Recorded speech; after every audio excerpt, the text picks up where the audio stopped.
Esta es la lección bíblica semanal de la Iglesia de la Ciencia Cristiana Independiente de Plainfield. Esta lección es para estudiarla diariamente en la semana que finaliza el domingo 12 de abril de 2026. Tema: ¿son reales el pecado, la enfermedad y la muerte? Texto de oro, Salmos. Espera en Dios, porque aún he de alabarle, salvación mía y Dios mío. Lectura alternada, Salmos. Bendice, alma mía, a Jehová, y no olvides ninguno de sus beneficios. Él es quien perdona todas tus iniquidades, el que sana todas tus dolencias, el que rescata del hoyo tu vida, el que te corona de favores y misericordias, el que sacia de bien tu boca, de modo que te rejuvenezcas como el águila. Jehová es el que hace justicia y derecho a todos los que padecen violencia. No ha hecho con nosotros conforme a nuestras iniquidades, ni nos ha pagado conforme a nuestros pecados. Porque como la altura de los cielos sobre la tierra, engrandeció su misericordia sobre los que le temen. Mas la misericordia de Jehová es desde la eternidad y hasta la eternidad sobre los que le temen, y su justicia sobre los hijos de los hijos, sobre los que guardan su pacto, y los que se acuerdan de sus mandamientos para ponerlos por obra. Lección Sermón. Leeré de la Biblia. Éxodo. Yo soy Jehová tu sanador. Proverbios.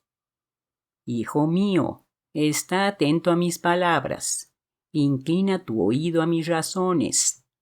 No se aparten de tus ojos, guárdalas en medio de tu corazón, porque son vida los que las hallan y medicina a todo su cuerpo. No te olvides de mi ley, y tu corazón guarde mis mandamientos, porque largura de días y años de vida y paz te aumentarán. Nunca se aparten de ti la misericordia y la verdad. Átalas a tu cuello, escríbelas en la tabla de tu corazón. Y hallarás gracia y buena opinión ante los ojos de Dios y de los hombres. Fíate de Jehová de todo tu corazón, y no te apoyes en tu propia prudencia. Reconócelo en todos tus caminos, y él enderezará tus veredas. No seas sabio en tu propia opinión. Teme a Jehová y apártate del mal, porque será medicina a tu cuerpo y refrigerio para tus huesos. Lucas. Jesús, lleno del Espíritu Santo, volvió del Jordán, y el siervo de un centurión, a quien éste quería mucho, estaba enfermo y a punto de morir. Cuando el centurión oyó hablar de Jesús, le envió unos ancianos de los judíos, rogándole que viniese y sanase a su siervo. Y ellos vinieron a Jesús y le rogaron con solicitud, diciéndole: es digno de que le concedas esto, porque ama nuestra nación, y nos edificó una sinagoga. Y Jesús fue con ellos. Pero cuando ya no estaban lejos de la casa, el centurión envió a él unos amigos diciéndole: Señor, no te molestes, pues no soy digno de que entres bajo mi techo, por lo que ni aun me tuve por digno de venir a ti. Pero di la palabra, y mi siervo será sano. Porque también yo soy hombre puesto bajo autoridad, y tengo soldados bajo mis órdenes. Y digo a éste: ve y va, y al otro: ven y viene, y a mi siervo: haz esto y lo hace. Al oír esto, Jesús se maravilló de él, y volviéndose dijo a la gente que le seguía: Os digo que ni aun en Israel he hallado tanta fe. Y al regresar a casa los que habían sido enviados, hallaron sano al siervo que había estado enfermo. Aconteció después que él iba a la ciudad que se llama Naín, e iban con él muchos de sus discípulos y una gran multitud. Cuando llegó cerca de la puerta de la ciudad, he aquí que llevaban a enterrar a un difunto, hijo único de su madre, la cual era viuda, y había con ella mucha gente de la ciudad. Y cuando el Señor la vio, se compadeció de ella y le dijo: No llores. Y acercándose tocó el féretro, y los que lo llevaban se detuvieron, y dijo: Joven, a ti te digo, levántate. Entonces se incorporó el que había muerto, y comenzó a hablar, y lo dio a su madre. Y todos tuvieron miedo, y glorificaban a Dios, diciendo: Un gran profeta se ha levantado entre nosotros, y Dios ha visitado a su pueblo. Uno de los fariseos rogó a Jesús que comiese con él, y habiendo entrado en casa del fariseo, se sentó a la mesa. Entonces una mujer de la ciudad, que era pecadora, al saber que Jesús estaba a la mesa en casa del fariseo, trajo un frasco de alabastro con perfume, y estando detrás de él a sus pies, llorando, comenzó a regar con lágrimas sus pies, y los enjugaba con sus cabellos, y besaba sus pies, y los ungía con el perfume. Cuando vio esto el fariseo que le había convidado, dijo para sí: si fuera profeta, conocería quién y qué clase de mujer es la que le toca, que es pecadora. Entonces respondiendo Jesús le dijo: Simón, una cosa tengo que decirte. Y él le dijo: Di, maestro. Un acreedor tenía 2 deudores. El uno le debía 500 denarios y el otro 50.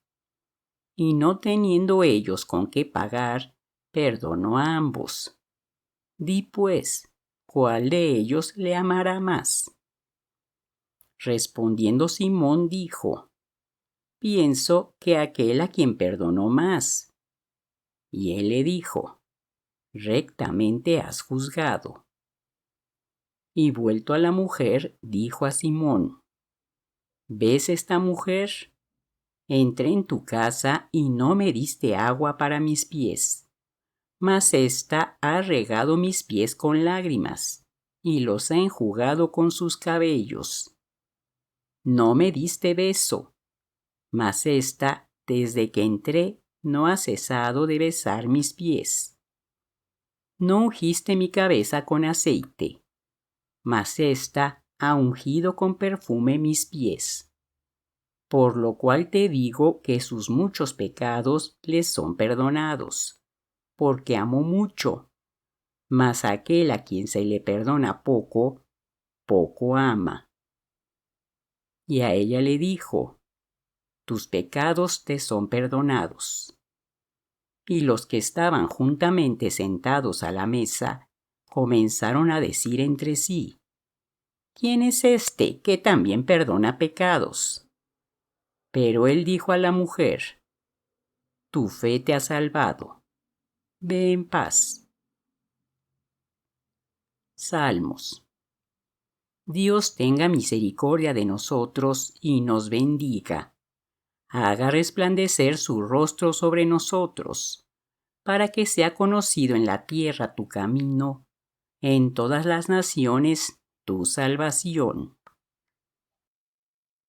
Ahora leeré los pasajes correlativos del libro de texto de la ciencia cristiana, Ciencia y Salud con clave de las Escrituras, por Mary Baker Eddy. Toda realidad está en Dios y su creación, armoniosa y eterna. Lo que Él crea es bueno, y Él hace todo lo que es hecho. Por tanto, la única realidad del pecado, la enfermedad y la muerte es la terrible verdad de que las irrealidades parecen reales a la creencia humana y errada hasta que Dios las despoja de su disfraz. No son verdaderas porque no proceden de Dios. Aprendemos en la ciencia cristiana que toda desarmonía de la mente o del cuerpo mortales es una ilusión y no posee ni realidad ni identidad, aunque parezca que es real y que tiene identidad. La ciencia cristiana revela que Dios no es el autor del pecado, la enfermedad y la muerte, sino que es principio divino, ser supremo, mente, y que está exento de todo mal. Enseña que la materia es la falsedad, no la realidad de la existencia, que los nervios, el cerebro, el estómago, los pulmones y demás no tienen como materia inteligencia, vida ni sensación. La salud no es un estado de la materia, sino de la mente. Tampoco pueden los sentidos materiales dar testimonio confiable sobre el tema de la salud. La ciencia de la curación por la mente muestra que es imposible que algo que no sea la mente pueda dar testimonio verídico o muestre el estado real del hombre. Por lo tanto, el principio divino de la ciencia, invirtiendo el testimonio de los sentidos físicos, revela que el hombre existe armoniosamente en la verdad, lo cual es la única base de la salud. Y así la ciencia niega toda enfermedad, sana a los enfermos, destruye la falsa evidencia y refuta la lógica materialista. La oración que reforma al pecador y sana al enfermo es una fe absoluta en que todas las cosas son posibles para Dios, una comprensión espiritual de Él, un amor desinteresado. Al igual que el gran modelo, el sanador debiera hablar a la enfermedad como quien tiene autoridad sobre ella, dejando que el alma domine los falsos testimonios de los sentidos corporales y afirme sus reivindicaciones sobre la mortalidad y la enfermedad. El mismo principio sana tanto a la enfermedad como al pecado. Cuando la ciencia divina domine la fe en una mente carnal y la fe en Dios destruya toda fe en el pecado y en métodos materiales de curación, entonces el pecado, la enfermedad y la muerte desaparecerán.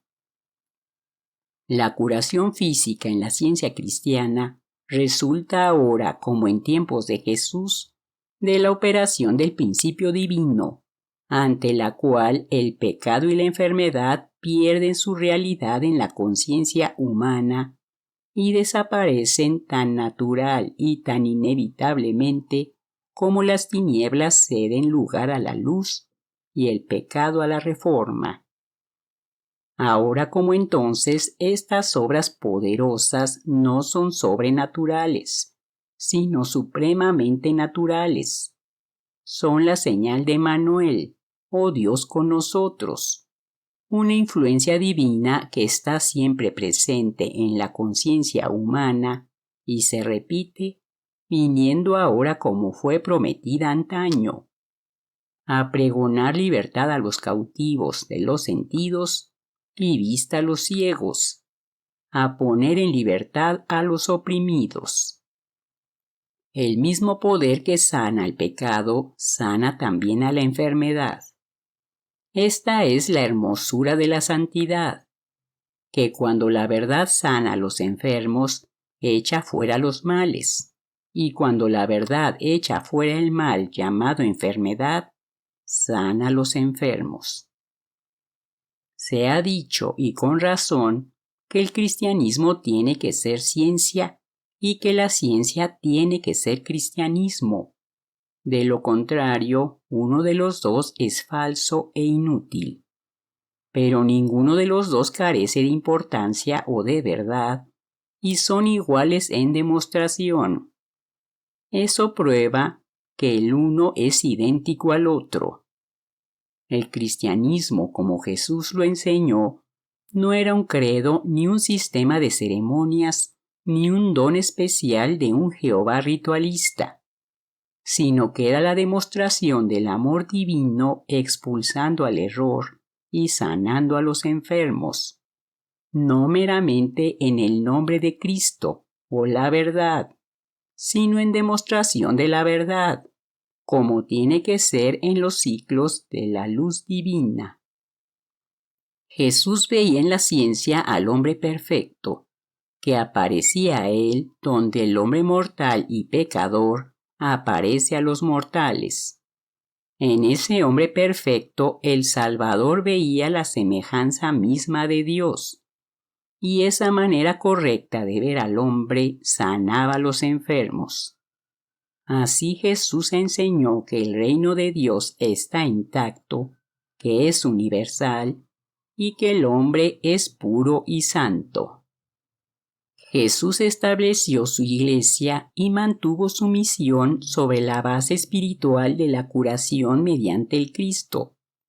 Enseñó a sus seguidores que su religión tenía un principio divino que podía expulsar al error y sanar tanto al enfermo como al pecador.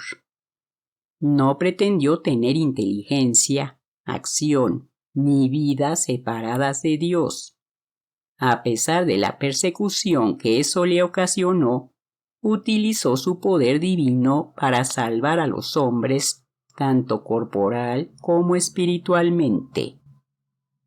Entonces, como ahora, se suscita la pregunta: ¿cómo sanaba Jesús a los enfermos? Su respuesta a esa pregunta fue rechazada por el mundo. Él recurrió a sus discípulos. ¿Quién dicen los hombres que es el Hijo del Hombre? Esto es, ¿quién o qué es lo que así se identifica con la expulsión de los demonios y la curación de los enfermos?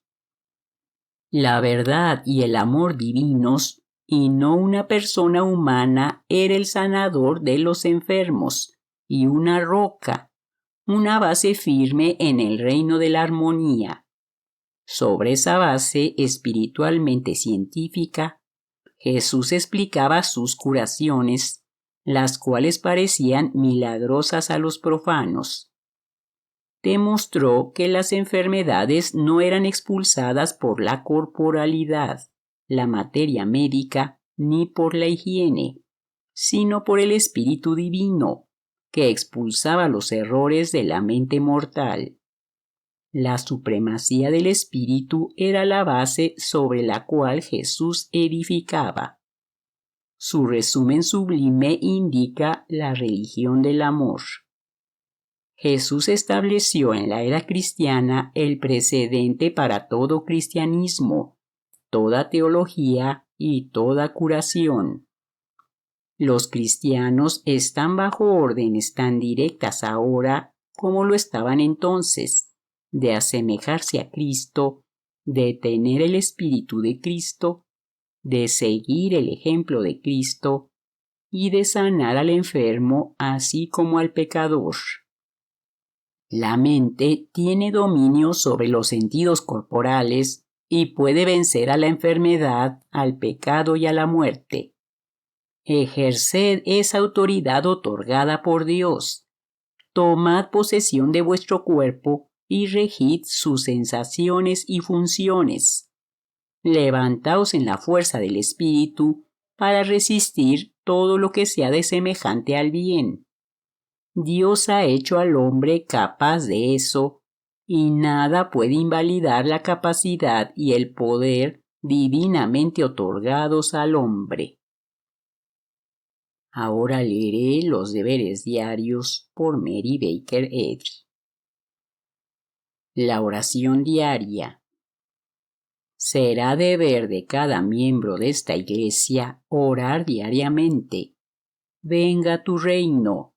Haz que el reino de la verdad, la vida y el amor divinos se establezca en mí y quita de mí todo pecado. Y que tu palabra fecunde los afectos de toda la humanidad y la gobierne. Una regla para móviles y actos. Ni la animosidad ni el mero afecto personal deben impulsar los móviles o actos de los miembros de la Iglesia Madre. En la ciencia, solo el amor divino gobierna al hombre, y el científico cristiano refleja la dulce amenidad del amor al reprender el pecado, al expresar verdadera confraternidad, caridad y perdón. Los miembros de esta iglesia deben velar y orar diariamente para ser liberados de todo mal, de profetizar, juzgar, condenar, aconsejar, influir o ser influidos erróneamente. Alerta al deber.